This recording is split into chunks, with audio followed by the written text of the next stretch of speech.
Chris Lenois back with you on the Green Mountain Mornings program at 16 minutes past the 8 o'clock hour. Spending the remainder of Friday's program as we typically do with the deputy editor of The Commons, your reader-supported independent news and views source for Windham County, Randy Holhut, joining us by phone from his compound in Dummerston. Good morning to you, Randy. Good morning, Chris. Good morning, everybody. Hi, Joyce. Hi, Joyce. Thank you so much for tuning in. And just think, Randy, a week from now, we'll actually have election results to talk about. No more of this previews. You have a number of previews in this week's edition of the Windham County Senate race, as well as the race in Brattleboro District 2, my district, with Molly Burkett, Adam Salviani. We'll have some actual results to talk about next week. Won't that be refreshing?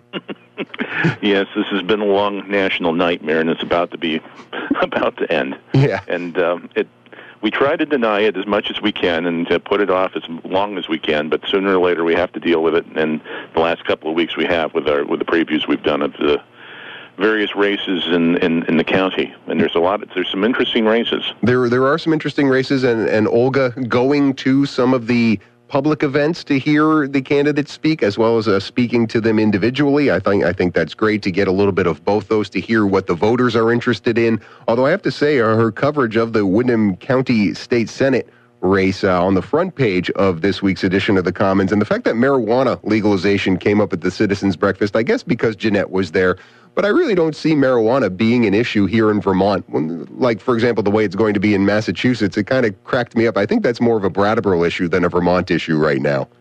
It is, but it's also just a recognition that Vermont had a chance to get out in front of this issue, and now Maine and Massachusetts will be likely voting to do what Vermont chose not to do in this legislative session, and that is make it legal. Yeah, had a chance to, and there was also, we should point out that the Voices section this week in the Commons is chock full of people's thoughts on the election, both on issues as well as on the candidates.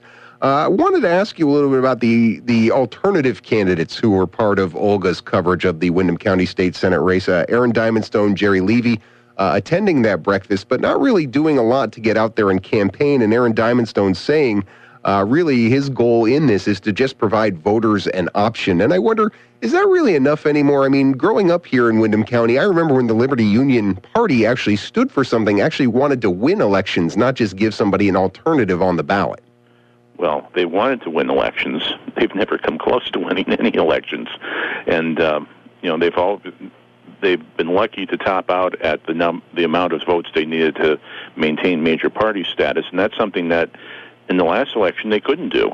So they didn't have a primary this year because they did not reach the 5% threshold for any of the statewide offices to keep that status. And or also the other half of that equation is you got to have party caucuses in at least, I believe, 20 towns.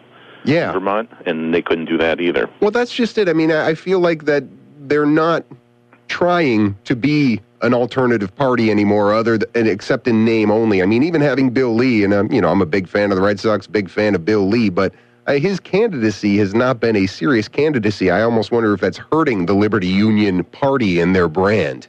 I don't know. He's gotten more attention for running than any other candidate since the patriarch himself, Peter Diamondstone. Well, he's gotten more attention, but I mean, I think a lot of people are kind of listening to him, what he says, and then rolling his eyes and go, yep, there you go, a spaceman running for governor. Nobody's actually taking his ideas seriously. Well, they're not taking it seriously just because of the dynamics of this race and, Sue Mentor versus Phil Scott. This election is a year where it doesn't pay to screw around and vote for a third-party candidate or somebody who has no chance of winning. And yes, I'm talking to you out there, Jill Stein and Gary Johnson voters, right? Who think you're so ideologically pure that you can't sell yourself to make a choice of between candidates that may have an actual chance of winning. Right. Yeah, it's cracked me up reading or hearing comments from different Bernie Sanders supporters in terms of how they feel he's been a turncoat because he's now supporting Hillary Clinton. But people have never understood that Bernie Sanders is a politician, somebody who certainly we may agree with his principles, what he's running on, but he understands the game, and he's going to play that game to get the greatest efficiency and the greatest effectiveness possible. And that's all he's doing here, and that more power to him, I say. Well, that's why he left the Liberty Union Party Right. way back when in the 70s, because he was sick of just running elections and getting 3% of the vote. Right. I mean, the point of politics is winning. You don't get what you want with policy unless you win an election. You can be as ideologically pure as you want, but if you can't get 50 plus 1% of the vote, you're not going to accomplish anything. Yeah. Now, there is an independent running in the race for Windham County State Senate. You have the two Democratic Party incumbents, Becca Ballant and Jeanette White, and then you have David Scholes, who a lot of people here in Brattleboro know because of his work on the select board as well as on the school board. It seems to have a more than fair chance of possibly pulling off an upset here. Well, this seems to be a recurring theme in the elections the last few years. Everyone complains about Jeanette White. Somebody runs against Jeanette White. Right. Jeanette White wins. Right, and he's directly in the next 2 years. So right. It's David's turn to challenge Jeanette, because I think it's safe to say Becca's going to win and be the top vote getter in that race. Yeah, well, it seems like, I saw letters again in the Voices section endorsing Becca and David. And David himself, I know in that article that Olga wrote, also said it to me on Brattleboro Community Television. The reason he entered this state Senate race was because he felt snubbed by Jeanette White when he went up there to try and meet about Act 46. It is, though, a seat that he's running for in Windham County. He's known in Brattleboro, but there are voters outside of Brattleboro, and I think that has got to count for something, even though most of the votes are going to be in Brattleboro. Yeah, it will, but between Jeanette and David, I have no idea who's going to prevail in that. I mean, the power of incumbency in Vermont, of course, is extremely strong, but you never can tell with a race like that. Right. And the other independent in the race here in my district, Brattleboro District 2, Adam Salviani, going against Molly Burke here. And again, that Brattleboro Reformer article about his publishing business and some of the allegations about his publishing business coming up at the Citizens Breakfast, Olga asking about that, that probably will impact him. But probably not so much as just the idea that people aren't unhappy with Molly Burke, I would say. At least I haven't heard that. I don't know if you have. I mean, I think just Molly's popularity. I've not heard anyone complain about Molly Burke. She's been very effective on transportation issues. She's done a really good job in the legislature. We have a really good delegation in Brattleboro with her and Tristan Delano and Valerie Stewart. Mm-hmm. Yeah, I mean, it seems like, and it's great to have a choice, and I love Adam's youth and his energy, and ultimately, I think that's what it's going to come down to, not the Reformer article, not these allegations about his publishing industry, but the fact that he's running against a very popular incumbent in Molly, but good luck to him as far as that goes. There are other questions on the ballots in different communities. We'll be talking about those with Randy Holhut, Deputy Editor of the Commons, after the Bob Mayer news break. There are stories about them in this week's edition of The Commons. Pick it up on stands now, free every Wednesday and online at commonsnews.org. Now, there are some choices on the ballot for some communities, and you and I have talked quite a bit about what's going on in Windham and Grafton regarding the Iberdrola wind turbine project up there, the Stylesbrook project that it's being called. Mike Fair's article this week on the front page of The Commons talking about how it's gotten the attention of the state because of Iberdrola's offer to compensate voters if it does go forward as a project. The Attorney General had already weighed in on this and said it was okay what they were doing. What do you think about the Secretary of State weighing in on it afterwards? Do you think that was appropriate? I think just that he had to, just because of the timing of the announcement of the money to the towns that they'd get if the project got approved. Now, we know that was kind of a last-ditch heave the ball down the field and hope somebody catches it in the end zone. Yeah, or draw a penalty. Kind of play for Iberdrola, because the measure is going to lose, and it's going to lose by a sound margin in both towns. Yeah. I think there's just too much opposition, and even dangling $1 million in front of the town isn't going to make it much of a difference. Yeah, well, and I think you're right. I mean, I think Secretary Condos had to weigh in, if for no other reason than this could happen again, right, in a community that is more supportive of an initiative like that, although maybe a community that's more supportive isn't going to get such a tantalizing offer of direct cash to the residents. But will we see more of this kind of effort on businesses as they try to develop it. It doesn't have to be wind. It could be a gas pipeline. I could see this happening again and again. Yes, you could see that.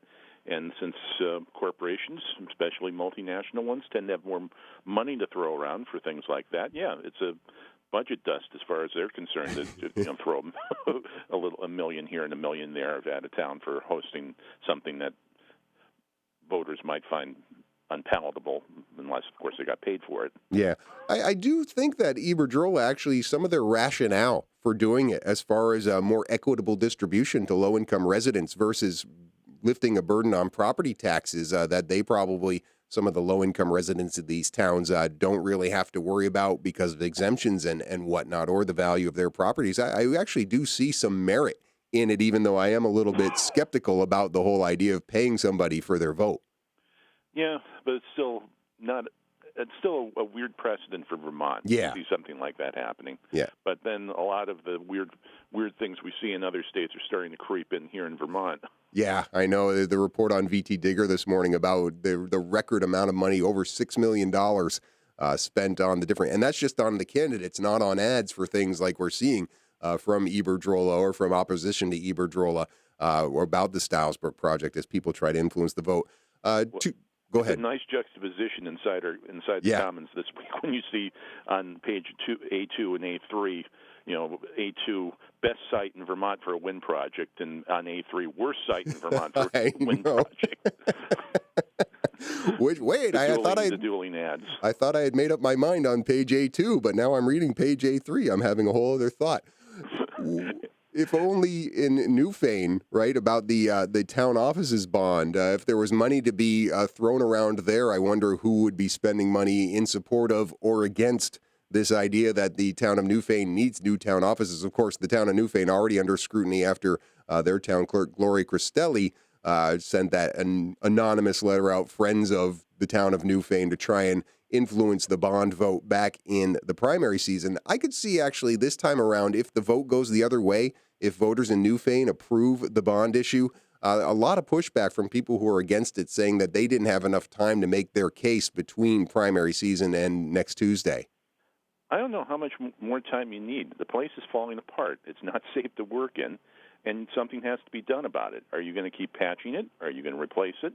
Are you going to commit to spending some serious money to retrofit a building that never really was designed to be a town office building? The town has to kind of make up its mind what it wants to do, and if it wants to have a dump as their town, the face of the town for somebody moving into town to register to vote or to do other town business, well, then they'll have the town office they deserve. So do you buy the notion that people didn't know what they were voting on back in August and that we'll have a different vote? I think they either didn't know, they panicked over the thought of debt. They were afraid they would, the town would be stuck with a big debt, and then another Irene event would happen, and they'd be on the hook for that. And I think there was just too much fear and not enough thought. But then, of course, that's kind of another theme of this election. That has been the theme of this election, a whole lot of fear, not a lot of thought. Whoever wins these elections, one of the things that they're going to have to take on, especially here in Vermont, is mental health. And loved Mike Fair's article talking to the president and CEO of the Brattleboro Retreat, Louis Josephson, I should say Dr. Louis Josephson, both a conversation with him as well as covering, it was an event over in New Hampshire that he was speaking at where he said that we don't have a mental health system, right? That was at an event? Yeah, and that was an event, and he's absolutely correct. We don't have a mental health system. We have a bunch of Band-Aids covering various aspects of the problem, but we don't have, there are very few places, if any, in the United States that can have a functioning mental health system. Yeah, well, and I found it interesting that Frank Reed, who's the commissioner of the Department of Mental Health here, basically disputed that notion, and I guess he has to out of job security. But at the same time, it also does, when he says something like that, it speaks to the siloed issues that Dr. Josephson called attention to, in my opinion. Yeah, and there's not enough spaces for people who need attention. You're having emergency room service holding areas. I mean, that's a big problem up at BMH, that patients in distress are being kept there in an emergency room with a deputy guarding them, rather than being in an appropriate setting. And that's not or the fact that most of the mental health services in this country are delivered in a jail setting. Yeah. Yeah, that's the part that really I thought he articulated very well. Echoed a lot of the things that in my conversation with T.J. Donovan, the Democratic candidate for Attorney General, was saying as well. He seems to get it, and those are people who really need to get into the conversation here when you're talking about fixing or establishing a mental health system. It needs to continue this coming together of law enforcement and the treatment community. Yeah, and when you have the other problem of for-profit prisons who have no incentive to, say, provide services like that, health care, mental health care, you end up with a vulnerable population that's not being taken care of, and with the predictable results. Yeah. So what about Dr. Josephson entering in the fray like this? I mean, he hasn't been here in Vermont as president and CEO of the retreat for very long. Certainly the retreat itself has come under some scrutiny for some individual cases, as well as some of the care that they provided. Is he minding the store, so to speak, enough by paying attention to the retreat? Is it appropriate for him at this point in time to be speaking so broadly about the mental health system? I think if you're somebody who's involved in it, and he's no rookie in this field, you can't help but make a statement like that, and you would be kind of blind and to not see the problems and irresponsible to not point them out. I think he's doing what he's supposed to be doing. Right. I mean, yeah, somebody who's a voice for care for those patients. And certainly when I had my conversation with him at Brattleboro Community Television around the same time, Mike Fair interviewed him when he first came to the community, and that story was published in the Commons. I thought it was interesting that his remarks had to do with the reputation of the retreat, still being a very good reputation in the mental health community nationwide. So him coming here and saying those things, I got to think, carries some weight on a state and even a regional level.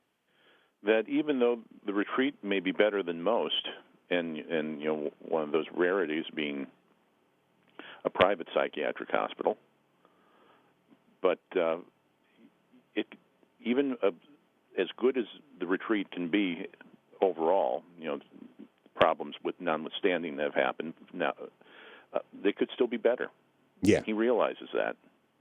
Yes, indeed. And doing what he can do to do that, that's at the top of the fold on the front page of this week's edition of the Commons. Now, a larger than usual edition of the Commons this week because you have the Brattleboro Film Festival insert.